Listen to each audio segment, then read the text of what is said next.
is Skin Cancer Awareness Month, and according to the Skin Cancer Foundation, 1 in 5 Americans will develop the disease by the age of 70. And here now to tell us how to protect your skin is board-certified dermatologist Dr. Tess Mauricio from MBD Clinic. Dr. Tess, always so good having you here. Thank you for being here. Thanks for having me again. It is such an important topic because we're having warmer temperatures, we're being exposed to the sun, we're aging, and we're thinking about what is on our skin, what's on our hand, what's on our face. We have spots, freckles, moles.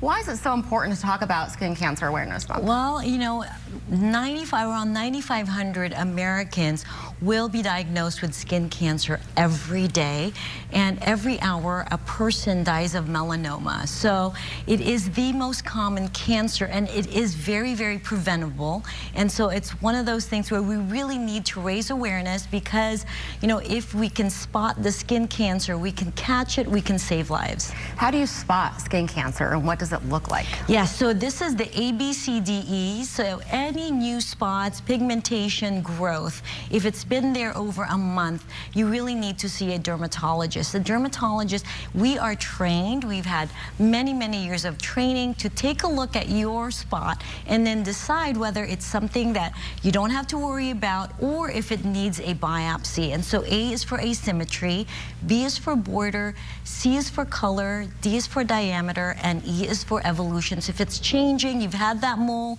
you've had that spot, it's changing, it's hurting, it's bleeding, it's crusting, all of these things, you need to see a dermatologist. So if one person sees something that's growing or changing, they get a biopsy, what type of treatments are done? So a biopsy, it sounds scary, but it's really a very quick, almost painless treatment and procedure. So for example, with Khloe, that's what we did with Khloe Kardashian. She had a spot that's been there for months. She thought it was just a pimple. It wouldn't go away. Usually a pimple will be gone within a month. So that's why I'm saying if it's been there for a month, you really need to have it evaluated. It may be benign, but what we need is a skin sample. So we'll numb the skin and then just take a very small sample, very superficial. It shouldn't leave you with any nasty scar. And then we'll send that out to pathologists. Within about a week or two, we'll know exactly what it is. And so then for her, she needed more surgery. Can all skin tones get skin cancer?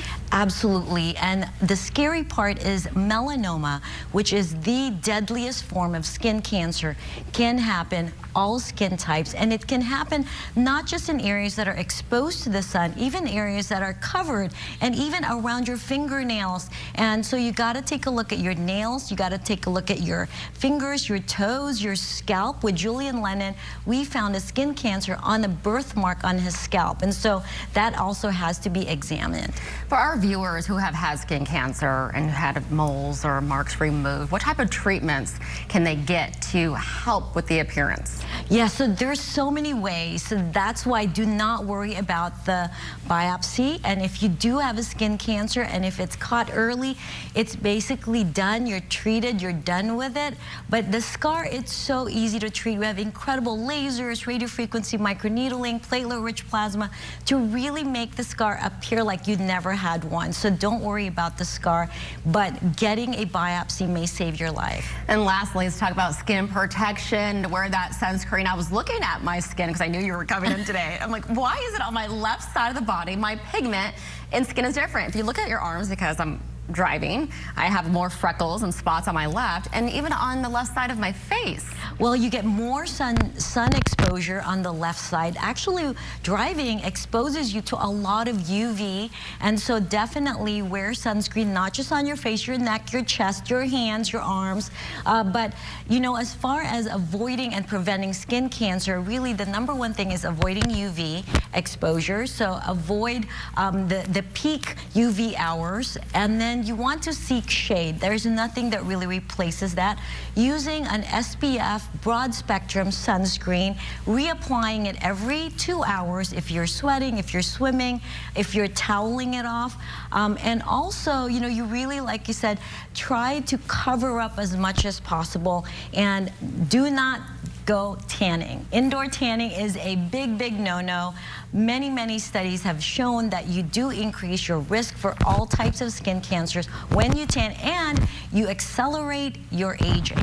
Interesting information. Thank you so much. And I'm sure our viewers will be going to the store sometime this week getting that SPF. Is there a specific number that you recommend? And do self-checks. Look at your skin. Make it part of your habit. And then if you do have a new changing growth, see a board-certified dermatologist. We are actually offering a free skin cancer exam at M Beauty Clinic, our East Lake Chula Vista office. So we'll get the data out for that. Is there a difference as far as the SPF number, 15, 20, 30? Yes, so we recommend SPF, broad spectrum SPF 30 minimum, and anything less than that you may not be getting the proper protection, and also the amount matters. So you want, if you're going to cover your whole body, you need at least a shot glass full of sunscreen. Wow, great information. Dr. Tess, thank you so much for being here to talk about Skin Cancer Awareness Month. We appreciate it. Very important, so thanks for covering it. Our pleasure. All right, Logan. Yeah.